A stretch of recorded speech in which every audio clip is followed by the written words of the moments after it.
Hi friends, welcome to my channel. ఇవాళ నేను కాజు బెండి fry చేస్తున్నాను. చాలా ఈజీ అండి, చాలా టేస్ట్గా ఉంటుంది. బయట హోటల్లో లాగా మనం చాలా ఈజీగా చేసుకోవచ్చండి. ఫస్ట్ మనం బెండకాయలని ఈ విధంగా సన్నగా కట్ చేసుకోవాలండి.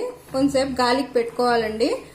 ఇలా అయితే జిగురుతనం ఎక్కువ రాదండి. బెండీలు పొడి పొడిగా వస్తుంది బెండి ఫ్రై. తర్వాత మనం బాండి పెట్టుకోవాలండి. బాండి పెట్టుకొని ఆయిల్ హీట్ అవ్వాలండి. ఫస్ట్ మనం ఆయిల్ హీట్ అయిందండి. ఆయిల్ హీట్ అయిన తర్వాత ఫస్ట్ కొంచెం పల్లీలు వేసుకుంటున్నానండి. పల్లీలు వేసుకొని ఫ్రై చేసుకోవాలండి. ఎర్రగా అయ్యే వరకు ఫ్రై చేసుకోవాలండి. చూసారండి, పల్లీలు ఫ్రై అయిపోయినాయి. 80% ఫ్రై అయిన తర్వాత మనం కాజు జీడిపప్పు వేసుకోవాలండి. అవి కూడా ఫ్రై చేసుకోవాలి. జీడిపప్పు కూడా లైట్ బ్రౌన్ కలర్ వచ్చే వరకు ఫ్రై చేసుకోవాలండి. ఇవి చూసారండి, ఈ విధంగా ఫ్రై అయితే చాలు. ఇది తీసుకొని మనం పక్కన పెట్టుకోవాలండి గిన్నెలో. చూసారండి, ఈ విధంగా కాజును పల్లీలు ఈ విధంగా ఫ్రై చేసుకొని మనం పక్కన పెట్టుకోవాలి. ఇప్పుడు మనం బెండకాయ ఫ్రై చేసుకుందామండి. మనం ఫ్రై చేసుకున్న ఆయిల్లోనే ఇప్పుడు ఫస్ట్ పోపు గింజలు వేసుకుందామండి.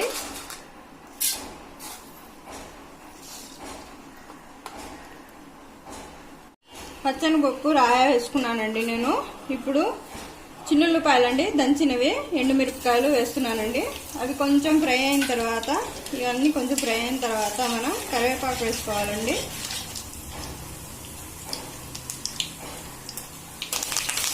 కరివేపాకు ఫ్రై అయిన తర్వాత కూడా ఇప్పుడు మనం కట్ చేసుకున్న బెండకాయల్ని వేసుకొని బాగా ఫ్రై చేసుకోవాలండి. ఉప్పు ఇప్పుడే వేయకూడదండి. ఉప్పు ఇప్పుడే వేస్తే జిగురు వస్తుందండి బెండకాయల్లోకి. ఫస్ట్ పసుపు వేసుకొని ఒక 50% ఫ్రై అయిన తర్వాత ఉప్పు యాడ్ చేయాలండి. ఇప్పుడే యాడ్ చేయకూడదు. ఫస్ట్ మనం పసుపు యాడ్ చేస్తున్నానండి.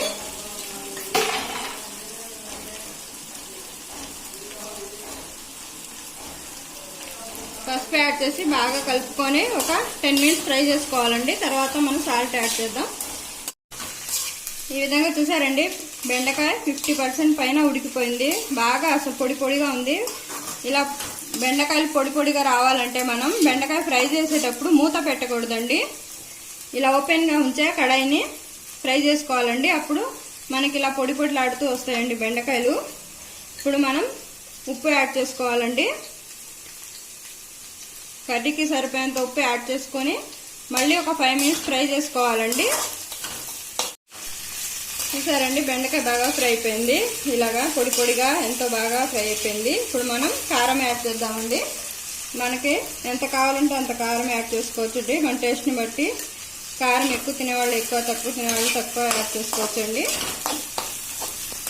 ఇప్పుడు ఒక్క నిమిషం ఫ్రై అయితే చాలండి బెండకాయలని కారం వేసిన తర్వాత మనం ఆల్రెడీ ఫ్రై చేసి పెట్టుకున్న జీడిపప్పు పల్లీలని వేసుకుంటున్నామండి. వేసుకొని బాగా కలుపుకోవాలండి.